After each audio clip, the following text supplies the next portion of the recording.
Move forward this morning's panel discussion with our plenary speakers asks what is at stake and what is experienced spiritually among those who care for patients.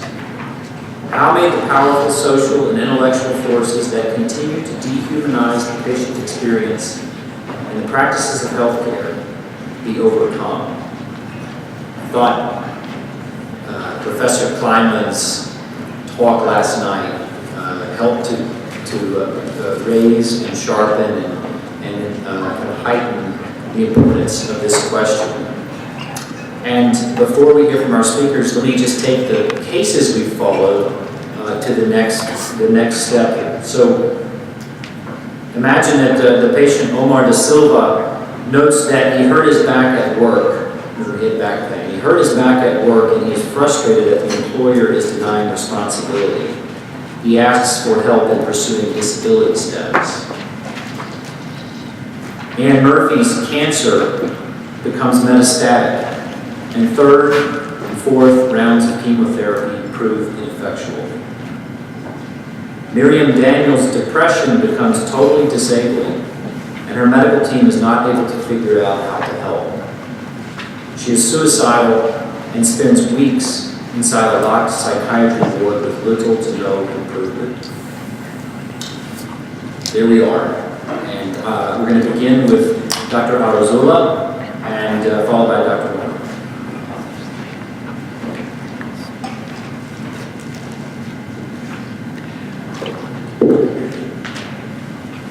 I figure after 2 sessions of sitting, I'll stand today.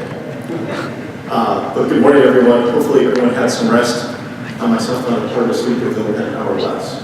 So if I confabulate, just please remove me from the stage.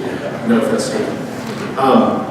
The issue that was presented to us in this session was really what is the impact or what's at stake spiritually for those of us that care for patients. And again, I think a very personal question and a question that we could take from a lot of different angles. The angle that I'd like to try to take for you is, again, sort of rooted in the Muslim tradition. What's very familiar to my fellow Muslims in the audience is the idea that we believe that actions are by their intention. So actions are by their intention. This is something that we learn from the time we're children. And sometimes we don't ask the other question, well then what are actions not by? So if actions are by their intention, then what are they not understood by, or what are the ramifications of those actions not understood by, or particularly in this context, what are the potential implications in this world and in the afterlife for an action? So one of the things hopefully that will come out as I talk to you is sort of what is not included in that statement, which may be just as significant as what is included. So one of the challenges for us as healthcare providers or people that are chaplains, people who are taking care of people who are sick, is what is our motivation, what is our intention when we serve in this capacity? And I think that is a critical question, and that is a question that perhaps in this day and age, when we have competing values, not necessarily in execution at the level of a result, but we do have challenges to where our intention lies. And that's kind of what I'd like to spend a couple of minutes talking about. So one possibility is that we do this to please God, to please Allah. That could be our primary intention. Another possibility is that we do it to please the patient. That our intention is actually to help heal that patient, to help them feel better, and we gain a certain amount of human satisfaction out of that. And it also could be that what we do it for is to achieve a certain result. That what we're looking for is an actual outcome. And our intent when we start to treat or start to try to help is that we're looking for an outcome. And where our intention lies has a lot to do with the result and perhaps the satisfaction or the manifestation of that action. So what do I mean by this? We are warned in the Quran several times not to invalidate our service or our charity by inflicting harm. And what is understood by that is that when you do something of service to another person, that you don't hold it over their head. That you do it freely. You don't do it with an expectation of something in return. So if my intention is to take care of another person or to feed another person or to do something else, it's always done on the backdrop that Allah doesn't need me to do that. Allah doesn't need need me to feed this person. Allah doesn't need me to heal this person. Allah doesn't need me to make this person feel better. He can do it in my absence. But if I'm given the privilege of participating in that process, then that's to my benefit. But my intent is in that process to be focused on whether the means by which I'm doing that are pleasing to Allah, as opposed to the person in front of me. Now, why is this important for healthcare? What we see very often, and we see increasingly, is that those of us that take care of patients are burning out. This is a very real issue. We are tired, we are exhausted, we're struggling, we kind of know what the right things to do are, and we find ourselves very challenged to be able to do them. And what I would formulate, and perhaps I took some issue with what Dr. Kleinman presented yesterday, because I almost got the sense that in his formulation, that religion is almost sort of added to this list of things. Religion doesn't bring something unique.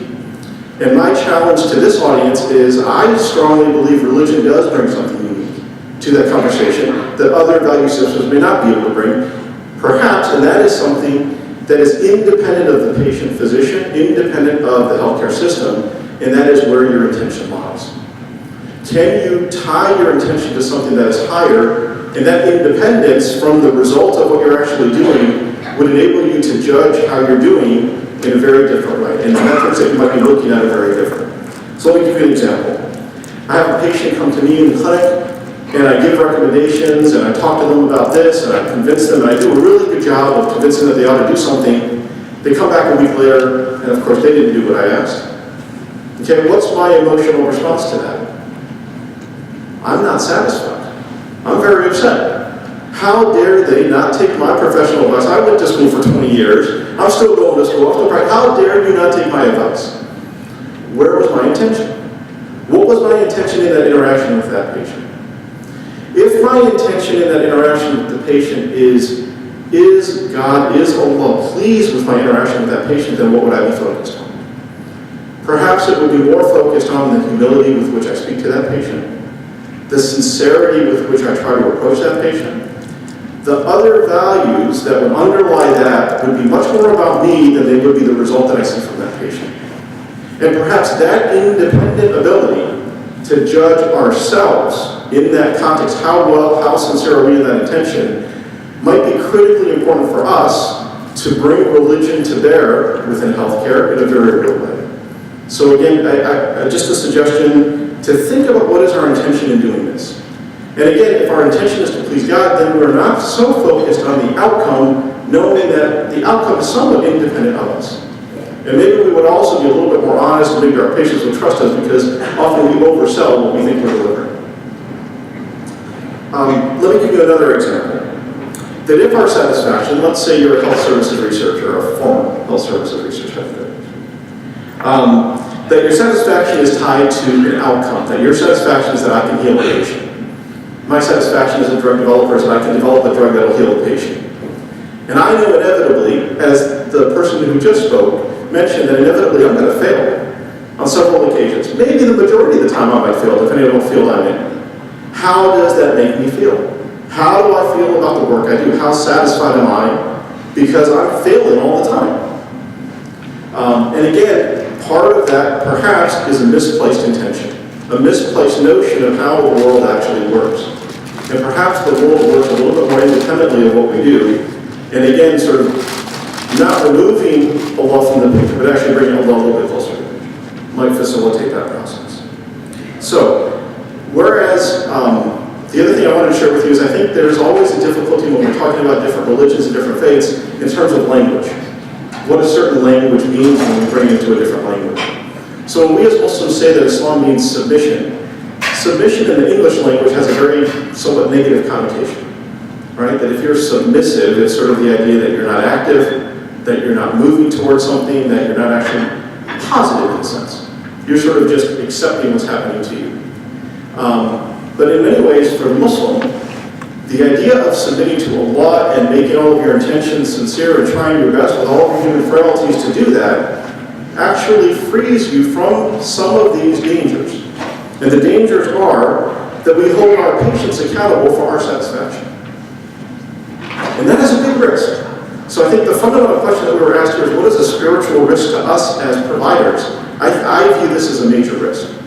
That we hold our patients accountable for our satisfaction. and therefore it also affects our spirituality. And it may cause us to misplace our attention about what we're actually doing. Another risk to us, I think, as physicians, is what Alec Baldwin, I think everyone remembers the movie with Alec Baldwin where he's on the stage and he's asked, what do you think about God? And he says, I am God, right? Forgive me, all especially listening to that. Okay?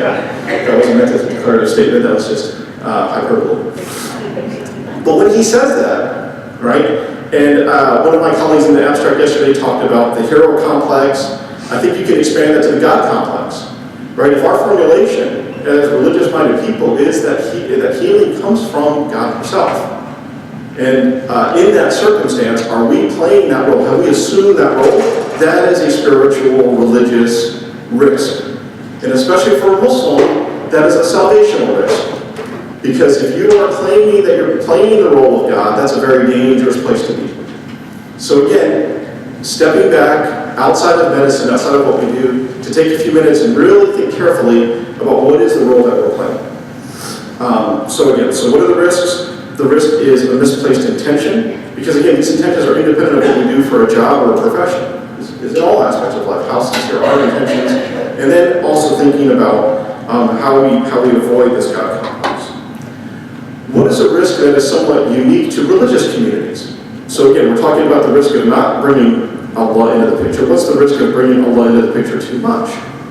Well, the risk sometimes is that we mistake serving the means for serving the end. So a critical question for Muslims that often we will hear in conversations is that I'm serving the deen, I'm serving Islam. But is Islam about serving Islam, or is it about serving Allah? Is it about worshiping Allah? Is it about having an intention to please Allah? So again, one danger within any religious tradition is not falling into this trap, realizing that whatever faith tradition we're following is a means towards an end. And what is that end, and how do we get there? And again, to keep that distinct. One of the things, sort of the institution that I'm coming from, Dar al-Qasim, what we spend a lot of time talking about there is the distinction between content and context. And what I mean by that is, in any of our faith traditions, there is a certain content to that faith tradition. Whether that is through an intellectual, a scholarly heritage, through a systematic approach to how knowledge is thought about.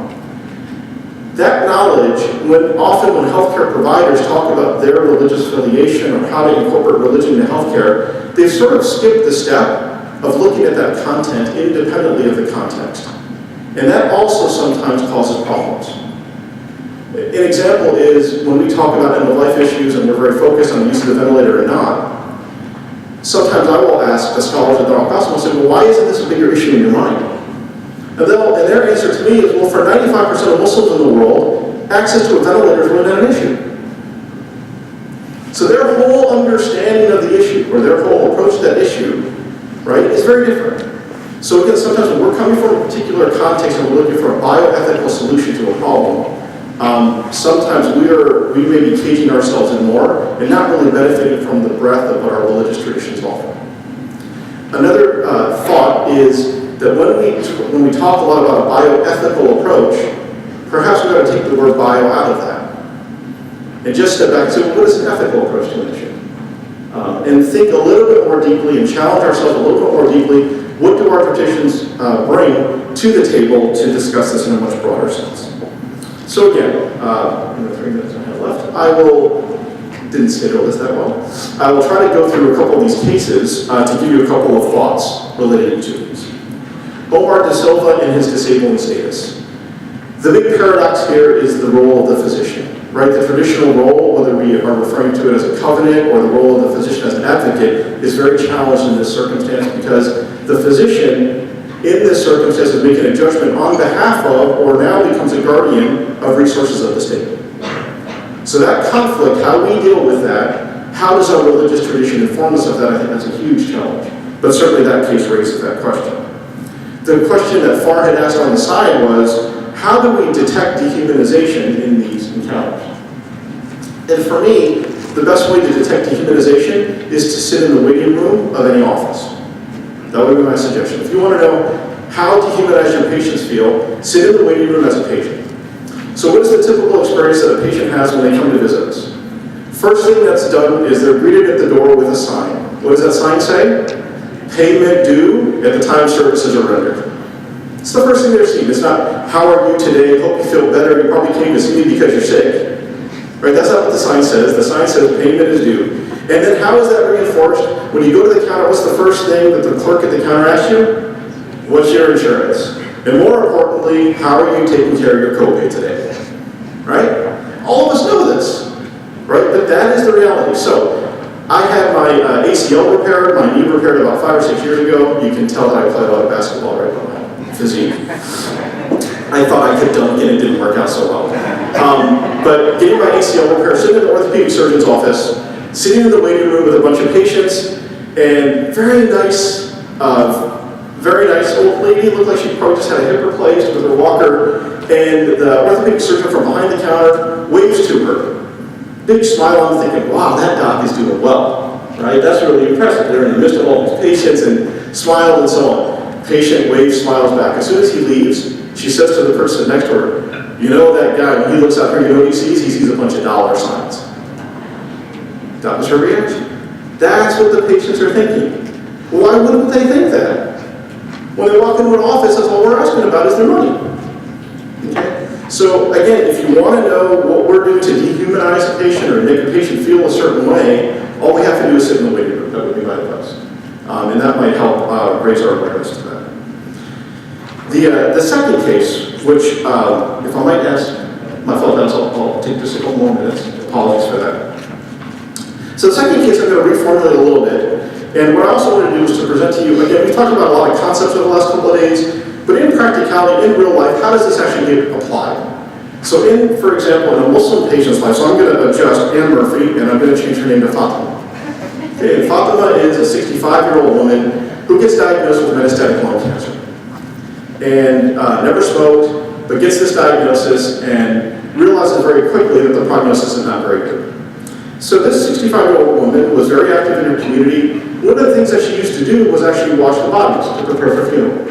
I think the rabbi mentioned the dignity that's given to that corpse, or the washing of the body, is also very important in Muslim tradition. So one of the services that she used to provide in the community was washing of the body. So she was very close to this idea of death. She knew about it, she thought about it. She also, as a part of her daily ritual, would recite something that is very familiar to Muslims, that is Hasbunallahu wa ni'mal wakeel. And that means that Allah is sufficient for us, and He is the best of all advocates. So we've talked a lot about this notion of tawakkul, of reliance on Allah. And again, sometimes it doesn't come across in language, but this, again, is not a passive concept. It's something that someone struggles with their whole life to achieve. That they can actually trust and believe that what Allah wills for them, that they are able and capable of accepting. So in this person's life, they've been exposed to death, they've thought about death, they've been reciting this, and when they get this diagnosis, in the following 6 to 8 months, I watched this person cry maybe twice about this diagnosis. Sort of scratch my head. I mean, this is a pretty devastating diagnosis. The person is very well aware of taking care of very sick people before, knows that they're going to pass away. So why is that? So again, the preparation in life, sometimes we talk about end of life, but a lot of it has to do with what you've done in life to prepare for that. How well are you able to accept it at that time? Now, the tawakkul that this patient, I think, had also did not prevent them from seeking treatment. They went through the chemo, and we all know how great chemo works in lung cancer. Right? They went through the radiation therapy for the bone metastases, and we all know that that relieves the pain, but it doesn't really slow the disease down that much. And when things got to a very late stage, and the cancer spread to the brain, and all of those things that typically will happen in that circumstance, this person had enough wherewithal, and before they didn't have the wherewithal, to remove the burden from her family to make sure that she knew that she wanted to die home. She had no qualms about it. She was very clear about it. She was very clear that she wanted to be on a ventilator. She was very clear in her mind that she did what she needed to do. She fulfilled her obligations, and at that time, she was going to rest comfortably at home. And for whatever reason, my sense is that Allah facilitated that, because exactly what she intended is exactly what happened. And the other thing that she found a way to do, the other thing that this person was famous for in the community was that she used to feed everybody. No one would ever refuse a dinner invitation from this person. So from the day this person became sick, her house was never a day without food. Okay, so again, what we do in our lives matters, and how it comes back to us matters. And all of the things that this person did in their life, I saw come back at the very end of their life. And perhaps the most poignant part of this story is the relationship this person had with her son.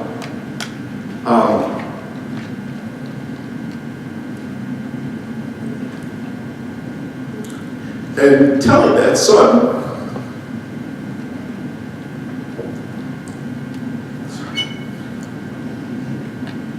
I think someone didn't have to talk about weeping too, sorry about that. But the idea of that, how does someone come to terms with this? And that night in a hospital with her physician son, telling him that this was a blessing because it facilitated for him the ability to serve his mother. And because of that, that God may reward her for that. That in every aspect of what was done, she found something within our religious tradition to find something positive about everything that had happened. So again, these are not abstract concepts that we're talking about here, and everyone has a similar story from their own tradition. And again, what I share with you is not to surrender to this idea that religion is something that's on the sideline.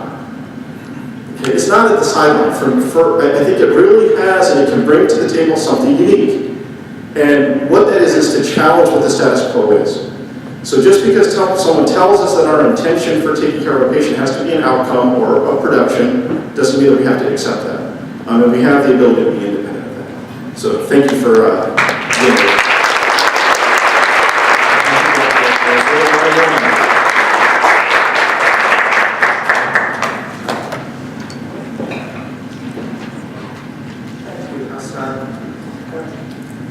You know, the incoherences and the disorderings that assault patients, assault their caregivers, assault their healthcare providers also. We see too much, we hear too much, we do too much to other people to ever again exist in the fantasy world in which very bad things can't happen to relatively good people. We know quite well it doesn't work that way. And yet, in the midst of it all, we also see every day the remarkable strength and endurance. I thought about endurance when Dr. Clement was talking about that last night, and especially, I love ancient languages, the Latin word patientia, from which we get patience, is translated endurance. So it's the patience that you were talking about us on yesterday. And endurance, we see that endurance. And we see the grace and generosity that can characterize some human beings even on their worst days. We are a highly privileged group. Those of us who are allowed to tend the sick get to be present with them day in and day out, to give them what we know, do for them what we can do. And I think that privilege is most obvious in what we receive there, the gifts that make it possible for us to do our work, and that over and over again contribute to healing our wounds. That we who work at the bedside have the remarkable privilege of knowing beyond doubt what it is that love asks and does, and what it means to love the unlikable, and what it is to be loved in return as we are. And that idea that we receive what we need in the act of doing what we must, for me has always been exemplified in a story that I have told many times. I included it in my first book. It's one that I ran across close to 40 years ago, and some of you will know what I'm talking about, in an episode of MASH, in which a journalist was interviewing the chaplain, Father Mulcahy, and he talked about, there's no other image except Father Mulcahy's face, as he talks about seeing the army surgeons in their very poorly heated operating room that was a tent in the freezing Korean winter, seeing them warming their hands in the steam that rose from the bellies, the open bellies of the patients they were about to operate on, warming their hands in that steam so that they could then do their work of healing. He was speaking literally. Metaphorically, that happens to us every day. And in the face of the passivity and despair implied in the claim that social and intellectual forces are dehumanizing medicine, I want to remind us, including myself, that we are human and our patients are human. That until and unless healthcare professionals are replaced by robots, professional acts of caring for the sick are human acts. They involve the encounter of two and more human beings. That absent those robots, it cannot be dehumanized unless we choose to or agree to be less than human. Being fully human means everything we've been talking about thus far. Certainly all the drums I have been beating about welcoming and listening and holding and being present and being willing to let patients be who they are.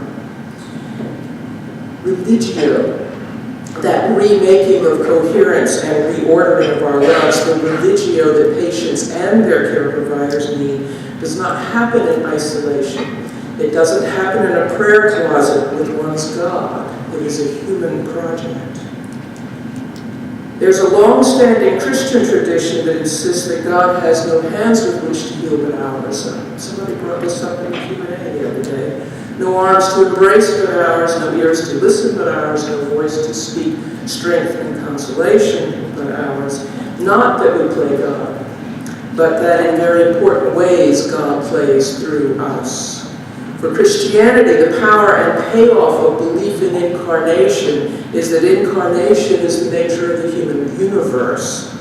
All acts of religion, of binding together, of healing and of love are inseparably human and divine. To dehumanize is to de-divinize, to desacralize, and we humans decide whether that happens. Medicine is not being dehumanized by alien forces. Human beings engaged in medical encounters with the sick and the dying, are choosing at every moment whether to invest in human community or not, whether to hang payment signs in their offices or not, whether to be in relation or not, whether to welcome and to hear and to embrace or not. There are practices and trends and pressures that make those choices much harder.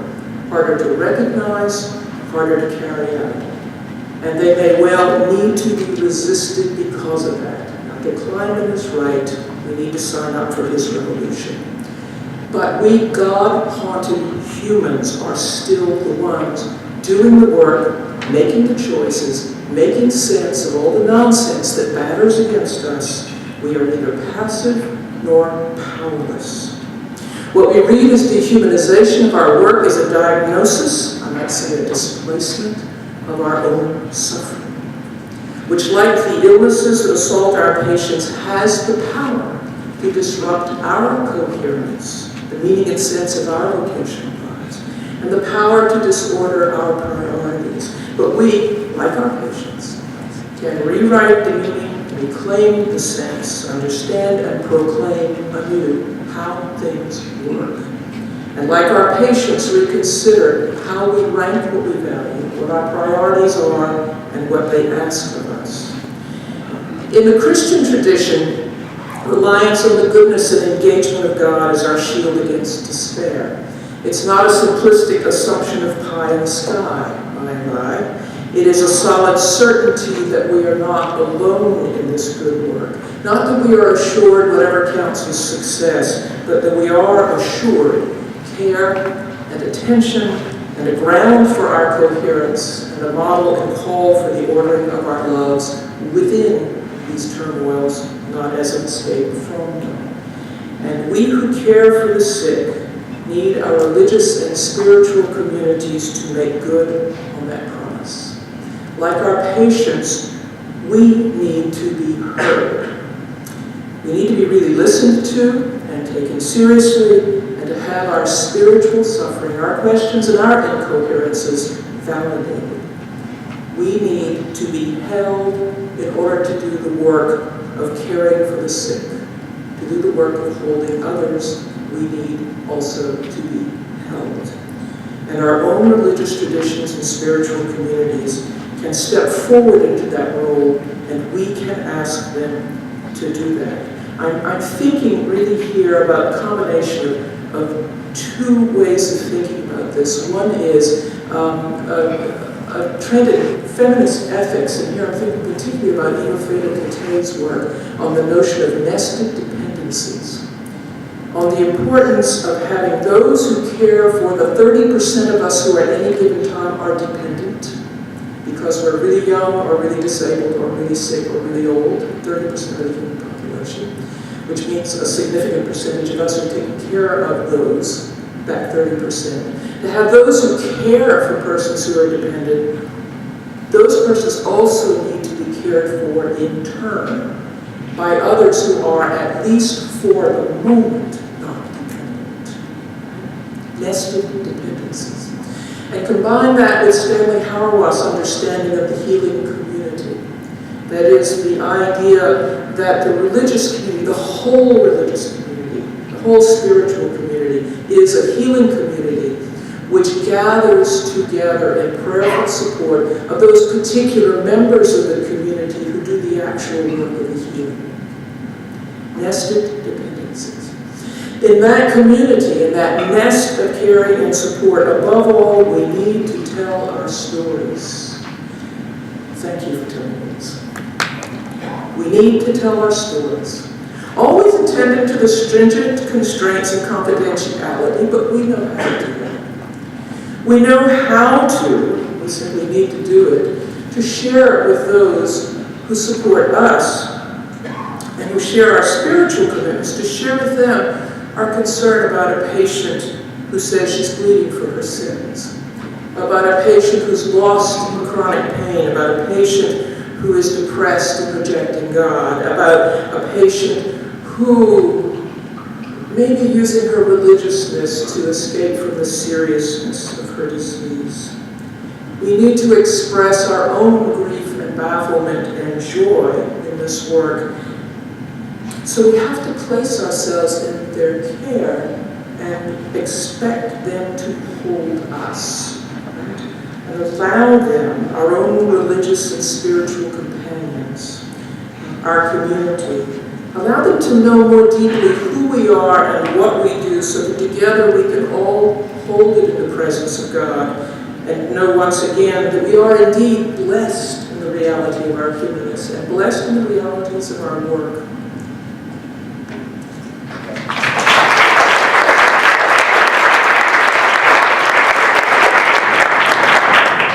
Rabbi Brown.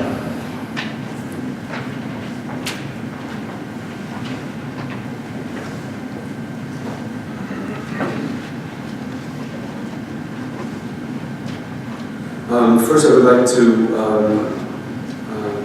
thank the conference, despite the fact that I missed so many of the extraordinary sessions, at least from what I've been hearing, that the participants offered. The opportunity to meet and get to know Drs. Arzola and Mohammed has been absolutely extraordinary for me, and I deeply appreciate the blessing of having had this opportunity. Much of what I had sort of planned to say, do you mind if I just get this? Much of what I had planned to say has already been said, I think much more eloquently than I would have said it. I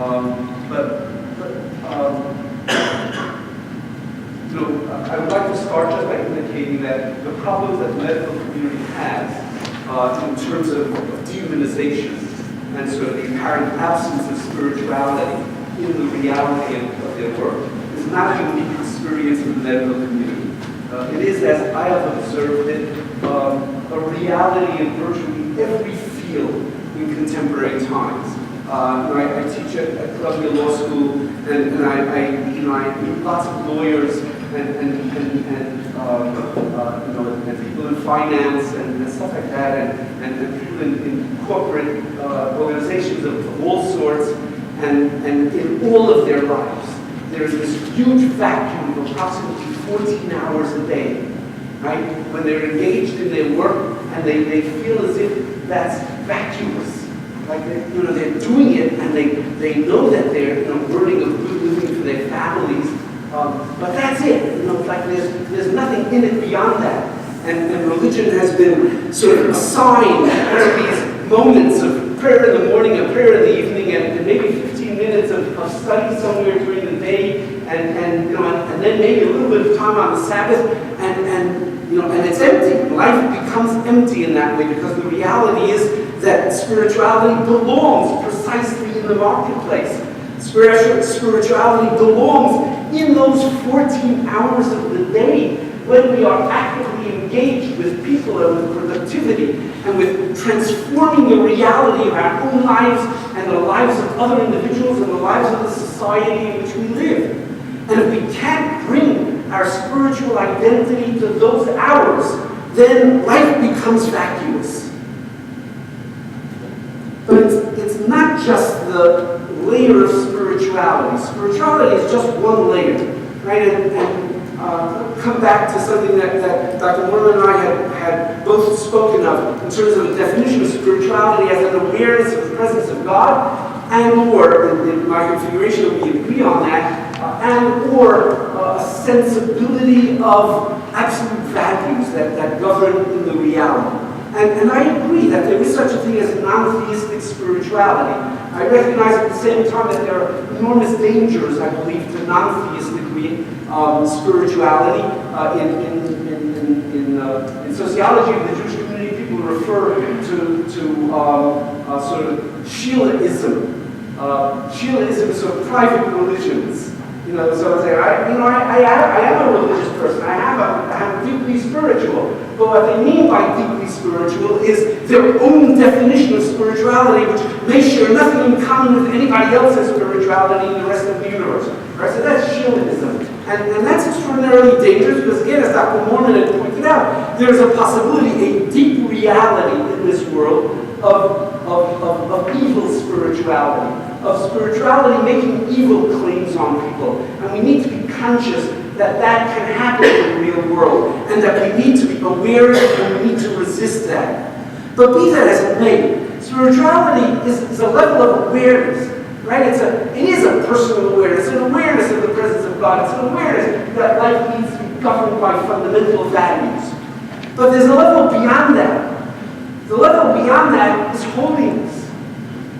Holiness is the actualization of those values and virtues in the real world.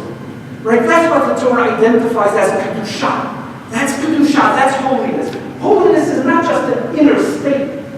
Holiness on the part of individuals and holiness on the part of society is the capacity to take the virtues and values that are essential and translating them into the reality of daily life. So that's why there's enormous discourse in Jewish literature around the question of what are the divine virtues? Right? And Exodus 34 spells out 13 names of God, which in rabbinic literature is understood to be the representation of the 13 fundamental divine virtues and values, and they constitute the central challenge for the conduct of our lives, to see whether we can make our lives, as it were, constitute in this world a reflection not just of God's virtues and values in us, but God's virtues and values as they translate through us in the transformation of the reality of every relationship in which we exist and the societies in which we exist. So, what are those 13 values? You can take a look at Exodus chapter 34, verses 6 to 7. There are 13 names there. They constitute the following: Hashem, Hashem, Hail, Rahum, Hanun, Erech HaPayim, Rav Chesed, Emet, Notzer Chesed LaAlafim, Notzer Avon, Vafesha, V'Chata'a V'Nakeh. So what do they mean? They are the following values. Firstly, productivity, to be a productive person within the reality. Secondly, collaborate, to be collaborative, right? To have the capacity for interdependence. Thirdly, responsibility. That is, to have the capacity to use one's powers for good in the world. Fourthly, rachum, nurturing, the capacity to nurture others, to achieve what they can achieve in the world. Fifth, kindness, gratitude, a sense of appreciation. Without gratitude, there's very little sensibility, very little, okay, I don't know if that's right. Sixth, Erech HaPayim, patience, the capacity for postponed gratification. Seventh, individualized kindness. That is, kindness is not the same for every person, right? Kindness to a child is different from kindness to one's own child, is different from kindness to a friend. Kindness to someone who is ill is different from kindness to a person who's well. To be able to individualize kindness. Eighth, trustworthiness, truthfulness. Ninth, to create merciful social structures. That's yotzer chesed. To create the structures in the world that generate kindness. Right? That's a fundamental divine virtue that we need to imitate. 10th, having the capacity to forgive, particularly to forgive intentional offenses. 11th, tolerance. Tolerance even of rebellion against our will. 12th, being understanding of human errors. That is, forgiveness which encompasses the sense of the reality that we are all human and that we all err, and the ability to accept that in another person. And finally, the 13th is justice, to achieve justice in the world.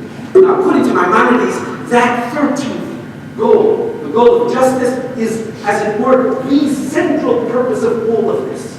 The central purpose of all of these midot, the central purpose of all of these virtues, the central purpose of all of the truths and the virtues and the values of Torah are designed to produce justice in society and justice in our lives. So the striving, the religious striving, is not just a striving for an awareness in the inner state. It's a striving to use that inner state to transform the outer reality, to transform the society in which we live, to transform every relationship in which we exist. But that doesn't happen by not thinking about it. Right? It doesn't happen when these virtues and values are sort of known to us, but not part of our active engagement. And that, of course, is why every one of us in our religious frameworks has a Sabbath. That's the central purpose of the Sabbath, is that it needs to serve as a day of introspection. It's not just a day to get together with family, which is important. And it's not just a day to pray, which is important. It is a day for self-evaluation. It is a day on which we need to be thinking about, have I achieved in my use of the preceding week, in the use of my energies, in the use of my strengths, in the use of my power, in the use of the gifts that God has given to me and enabled me to bring to the world, have I used all of that in a way that produces those virtues, in a way that produces those values in my life with my spouse, my life with my family, in my life with my friends, in my life with my community, in my life in my profession, right? I mean, that's the withdrawal for the purpose of evaluation that is the essence of a Sabbath. However one experiences that withdrawal, whether it is in fact withdrawal from all forms of work or not, whatever it is, that day of rest is not a day of intellectual and spiritual rest. It may be a day of rest of the body, but it needs to be a day of active engagement of the spirit and the soul and the will of the individual to have a determination to understand what their role is and how we achieve our purposes in the world. And when we have furthered those goals in all of these dimensions, in all of these relationships in which we exist. And to that extent, I would like to just take sort of issue with one subtle point that Dr. Kleinman had made that I think, I believe is a misleading point. And that is that he suggested an artificial separation between religion and morality. At one point in the talk, in his talk, when he seemed to emphasize that religion can be marshaled for the purposes of humanizing the medical profession, for humanizing healthcare and caring. And he sort of then threw in that, and we can merge, if we can merge morality with religion, we'll get those results. The issue is not merging morality with religion. Morality is at the very essence of all of our religious identity, because the goodness of God is at the heart of our religious identity. And our duty to imitate those divine qualities, and our duty to translate, to actualize that goodness in the real world is at the heart of what we do. Right? There were Jewish ethicists who used to spend an hour every night in self-evaluation. An hour every night. So I don't know how many people here can spend an hour every night without falling asleep in the middle of the process. But that there need to be moments of self-evaluation, that there needs to be a consciousness of that need, so that when a physician points out, when Dr. Arzola points out to us that, like the way in which offices are organized may not speak what we want our patients to hear, right? And that may be true not only of medical offices, it may be true of all sorts of professional contexts, right? And all sorts of businesses. Are people really hearing what we want to convey, or are they hearing sort of the economic framing within which we attempt to do our vital work, right? So that when we hear that, there will be a moment when we will be able to know we can sit down and really think that through from the perspective of our own work and our own presence and our own offerings to the world.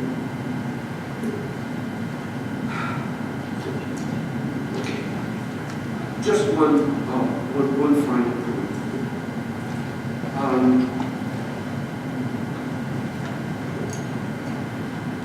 We all have particular gifts, powers that are grants to us and really are gifts.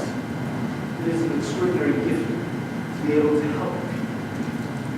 It's an extraordinary gift to have been allowed to live in a time of human history when these gifts can actually be done in the real world. But the gifts themselves create an indebtedness. We all know that gifts create an indebtedness. It's like what happens in social relationships, right? When someone does something nice for you and you say, oh, this is such a nice person, I should really do something nice to them, right? You sort of feel the sense, okay, I do something nice to them, and then they do something nice in return, and that becomes the framework of the development of some of the deepest friendships. Sometimes those even mature into real love. When they mature into real love, there comes a point where gifts transcend this barter problem. When the reason you're giving a gift to someone is no longer with the expectation that you'll get something in return, but just out of the desire to be able to give to the other person. Right? So when you really love someone and you give them a gift, it's not because you know that on the next birthday you're going to get a gift back from them. Right? Because if you really love them, what you really want is for them to enjoy that gift. You want them to take pleasure in what you're giving them. But short of those special loving relationships, all gifts are fundamentally forms of exchange in which there is a sense of giving of something and an expectation of return, and we need to recognize that we need something in return, but also that we need to recognize that having received this gift ourselves of the capacity to heal, that we owe something in return. And that what we owe is the fullness of the recognition of the humanity of the person that we are attempting to heal. And to relate to them in a way that manifests that humanity, and that manifests that we view ourselves as it were the hands of God in attempting to achieve that. Thank you very much.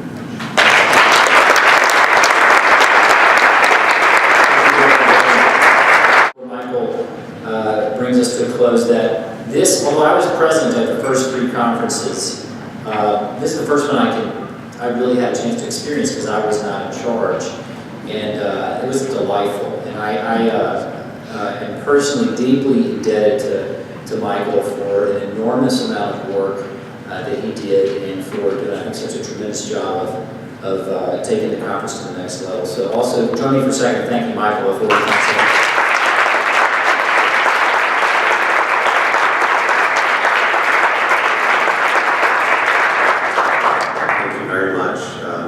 really credit needs to be given to many people, including my wife Tracy, who really has played an invisible but a key role in many of the decisions that were made for the conference. So it's really a joint effort between many people, including Maha and Daniel from the University of Chicago, who really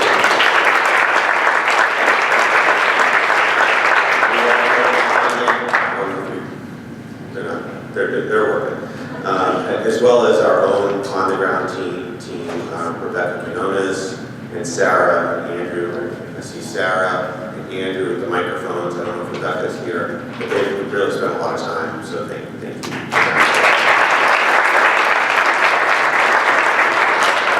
And I think, even as Kleiman said last night, thank you for making the effort, to taking the expense and taking the time to get together.